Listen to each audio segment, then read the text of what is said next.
Hello students. So let's continue the previous chapter. Today we will discuss about the ER, that means endoplasmic reticulum. Okay, it is the next organelle of the cell.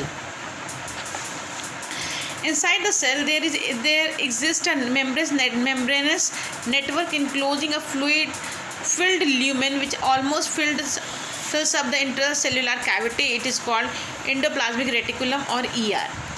Cell के अंदर एक network like structure होता है, ठीक है. वो network like structure nuclear membrane से plasma membrane को लिंक करता है, यानी साइटोप्लाज्म में प्रेजेंट होता है जो कि न्यूक्लियर मेम्ब्रेन से साइटोप्लाज्मिक मेम्ब्रेन को प्लाज्मा मेम्ब्रेन को लिंक करता है मटेरियल्स के आदान प्रदान के लिए. ये जो नेटवर्क लाइक स्ट्रक्चर होता है ये खोखला होता है, फिर कैविटी होती है जो कि ल्यूमेन से भरा होता है.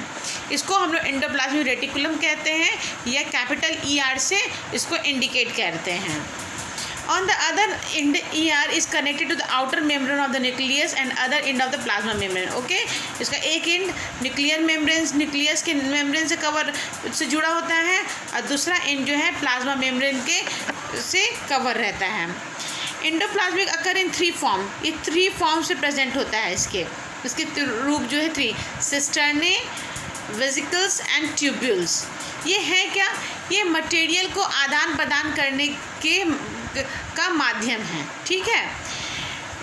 ये जो एंडोप्लाज्मिक रेटिकुलम है वो 2 तरह का होता है. एक होता है RER, रफ एंडोप्लाज्मिक रेटिकुलम, जिसके सरफेस पे राइबोसोम. रफ क्यों कहलाया?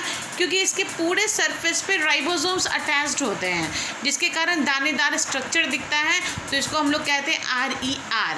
और दूसरा है SER, स्मूथ एंडोप्लाज्मिक रेटिकुलम, यानी इसका नेटवर्क जो स्ट्रक्चर है बिल्कुल स्मूथ है, कोई राइबोसोम्स का अटैचमेंट नहीं है, इसलिए ये स्मूथ है, तो इसको कहेंगे SER, ठीक है. RER जो होता है वो that is responsible for the synthesis of protein. वहीं पे SER होता है that is responsible for the synthesis of lipid, यानी फैट के सिंथेसिस के लिए रिस्पॉन्सिबल है. फंक्शन क्या है? It forms supporting skeletal framework. ये एक तरह का फ्रेमवर्क यानी कि ढांचा का काम करता है. सेल का किसी भी सेल का स्वरूप रेखा बनने के लिए, उसका ढांचा बनने के लिए एंडोप्लाज्मिक रेटिकुलम एक स्केलेटल फ्रेमवर्क का काम करता है. Endoplasmic reticulum provide a pathway for distribution of nuclear material from one cell to the other.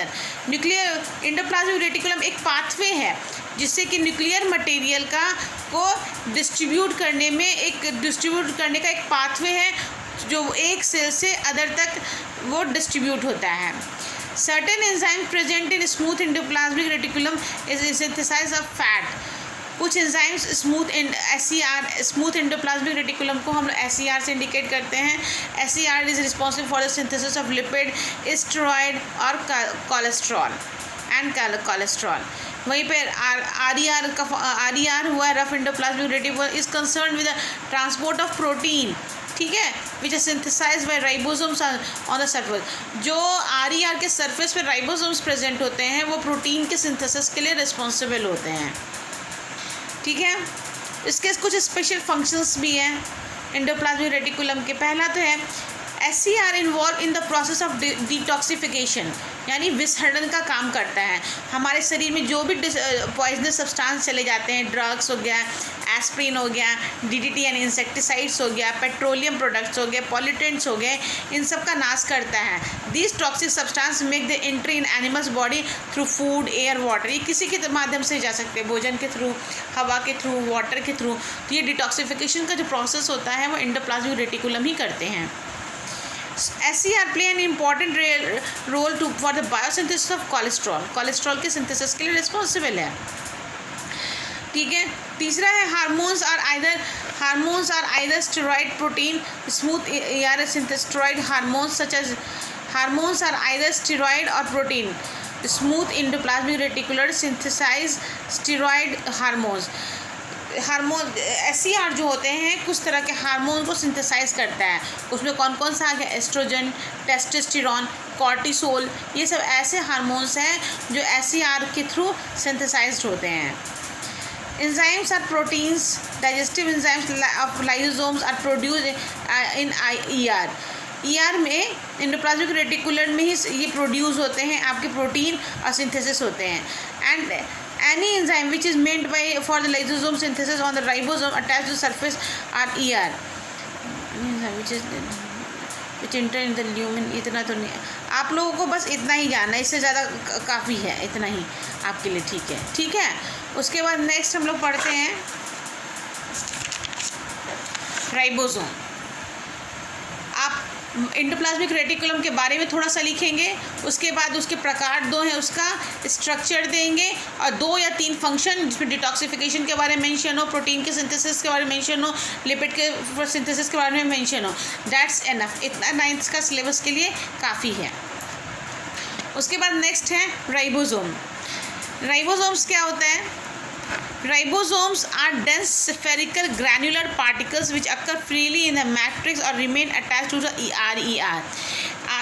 Ribosomes क्या है? गाढ़ा स्फेरिकल, छोटा छोटा स्फेरिकल शेप का दानेदार स्ट्रक्चर है जो कि या तो मैट्रिक्स में फ्रीली पाया जाएगा और नहीं तो endoplasmic RER rough endoplasmic reticular पे अटैच्ड होता है। The major constituent of ribosomes are ribonucleic acid and protein. इसका मेजर कंस्टिट्यूएंट क्या है? RNA और प्रोटीन है। Lipid are virtually absent in ribosome. Lipid इसमें प्रेजेंट नहीं होते, इसमें प्रेजेंट क्या होते हैं? RNA और प्रोटीन। फंक्शन क्या है राइबोसोम्स का? Play an important role in the synthesis of protein, क्योंकि RER में अटैच होता है तो ये प्रोटीन के सिंथेसिस के लिए रिस्पॉन्सिबल है। That's enough. Next topic is the Golgi apparatus। Golgi apparatus क्या होता है? It is set of membrane bounded fluid vesicles, vacuoles and flattened cisternae. ये क्या गोल्गी apparatus जो होता है एक मेम्ब्रेन्स होते हैं बहुत सारे जो आपस में बाउंडेड होते हैं, जो कि फ्लूइड फिल्ड वेसिकल्स, उसमें वेसिकल्स प्रेजेंट होते हैं, वैक्यूल्स प्रेजेंट होते हैं और सिस्टर्ने प्रेजेंट होते हैं।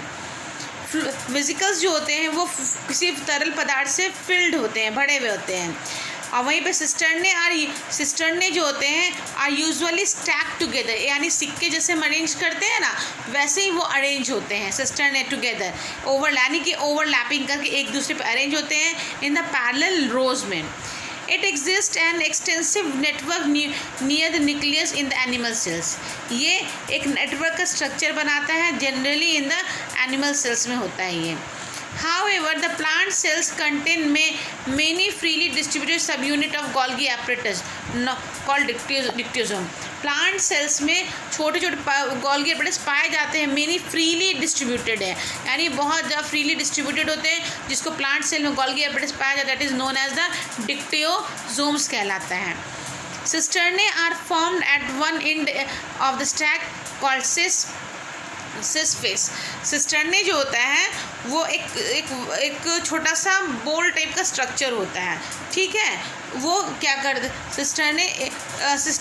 सिस्टर्ने जो होता है वो एक एंड पे जमा होता है, यानी स्टैक छोटे छोटे सिक्के जैसे अरेंज होते हैं, ये वन एंड पे जमा होते हैं, जिसको हम लोग सिस फेस कहते हैं। They are budded off vesicles at the other face of Golgi apparatus, और उसके उल्टा जो स्ट्रक्चर होगा वो ट्रांसफेस कहलाएगा। ऊपर का जो स्ट्रक्चर हुआ जहाँ पे स्टैक के रूप में अरेंज होते हैं ये सिस फेस कहलाते हैं, और उसके अपोजिट स्ट्रक्चर जो हो गया वो ट्रांसफेस कहलाता है। Golgi apparatus is generally absent in the bacteria, in the blue green algae, in the sperms, RBC of mammals, ये सब जो एनिमल्स, ये सभी में गोल्गी apparatus जनरली एब्सेंट होता है। Golgi apparatus arises from the membrane of SER, which is originated from the rough endoplasmic reticulum. Golgi apparatus जो होता है वो अराइज होता है membrane of SER, smooth endoplasmic reticulum से, जो कि ओरिजिनेट होता है जाके RER में, ठीक है। इसका फंक्शंस क्या है? The main function of Golgi apparatus is secretory, ठीक है। सेक्रेटरी इसका मेन फंक्शन है। Golgi apparatus act as a waste station और assembly area for storage and processing and packaging of various cellular system. जैसे कोई हमारे यहाँ कुरियर सर्विस होता है, किसी सामान को हम लोग दे देते हैं, उसको स्टोर करता है, उसको पैकेजिंग करता है, पैकेजिंग करने के बाद उसको जहाँ ट्रांसपोर्ट करना होता है ट्रांसपोर्ट करता है। गोल्गी एपरेटस का भी लगभग काम ऐसा ही होता है। ये पैकेजिंग का काम करता है, पहले प्रोसेस स्टोर करता है, उसको प्रोसेसिंग करके पैकेजिंग करके उसको जगह जगह पे डिस्ट्रीब्यूट कर देता है। It work as a courier service.